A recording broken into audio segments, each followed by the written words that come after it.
মর্তুজার রাকসু নির্বাচনে প্রার্থীরা ভোটারদের কাছে কি বক্তব্য নিয়ে যাচ্ছেন আর ভোটাররাই বা কি বলছেন?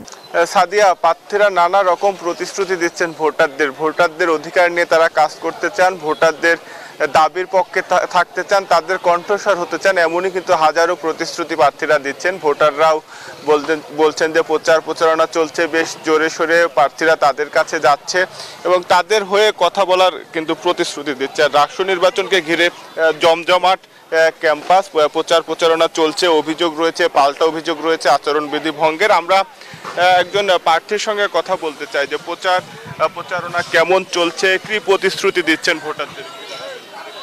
আপনারা দেখেছেন যে আমাদের অফিসিয়ালি প্রচারণা শুরু হয়েছে। আমরা প্রার্থীরা যতটা উচ্ছ্বাসিত, আমাদের থেকে যারা ভোটার তাদের মধ্যে আমরা এই উচ্ছ্বাসটা আরো বেশিভাবে দেখতে পাচ্ছি এবং প্রার্থীরা সকল শিক্ষার্থীদের কাছে যাচ্ছে, শিক্ষার্থীরাও ইতিবাচক সাড়া দিচ্ছে। তো এখন পর্যন্ত রাকসুর যে আমেজ বিশ্ববিদ্যালয়ে, সেটা আমাদের কাছে খুবই পজিটিভ মনে হয়েছে এবং আশা করি এই আমেজটা 25 তারিখ পর্যন্ত অব্যাহত থাকবে।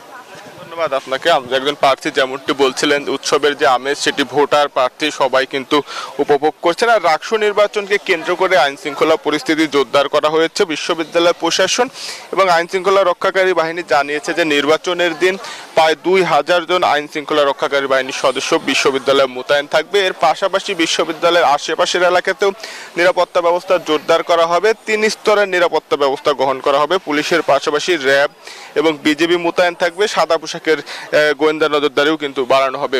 আর বিশ্ববিদ্যালয় প্রশাসন বলছে আচরণবিধি ভঙ্গ নিয়ে যদি কেউ লিখিত অভিযোগ দেয় তাদের বিরুদ্ধে নির্বাচন কমিশন অবশ্যই ব্যবস্থা নেবে। এর পাশাপাশি নির্বাচন কমিশন সাইবার বুলিং প্রতিরোধে একটি সাইবার সেল গঠন করেছে। সেই সেলে যদি কোনো প্রার্থী সাইবার বুলিং এর শিকার হয়ে লিখিত অভিযোগ দেয় তাহলে বিশ্ববিদ্যালয় প্রশাসন এবং নির্বাচন কমিশন সেটির বিরুদ্ধে ব্যবস্থা নেবে।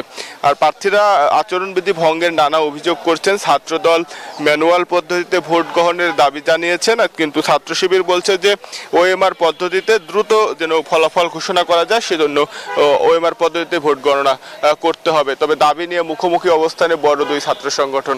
এই ছিল রাকসু নির্বাচনের সর্বশেষ। সাদিয়া। মর্তুজা, ধন্যবাদ আপনাকে। ধন্যবাদ সাদিয়া। চট্টগ্রাম বিশ্ববিদ্যালয় কেন্দ্রীয় ছাত্র সংসদ ও হল সংসদ নির্বাচনের গতকাল মনোনয়নপত্র বিতরণের শেষ দিন ছিল। আমাদের কাছে সর্বশেষ 1163 জন শিক্ষার্থী মনোনয়ন ফর্ম নিয়েছেন। আজ মনোনয়ন ফর্ম জমা দেওয়ার শেষ দিন। গত 4 দিনে মনোনয়ন ফর্ম জমা দিয়েছেন 375 জন শিক্ষার্থী পর্যন্ত জমা দিয়েছেন বলে আমরা জানতে পেরেছি। একসাথে আজকে বিকেল 5টা পর্যন্ত চলবে মনোনয়নপত্র বিতরণ, মনোনয়নপত্র জমাদান কর্মসূচি। এখনো আমরা শিক্ষার্থীদের তেমন ভিড় লক্ষ্য করছি না কমিশনে।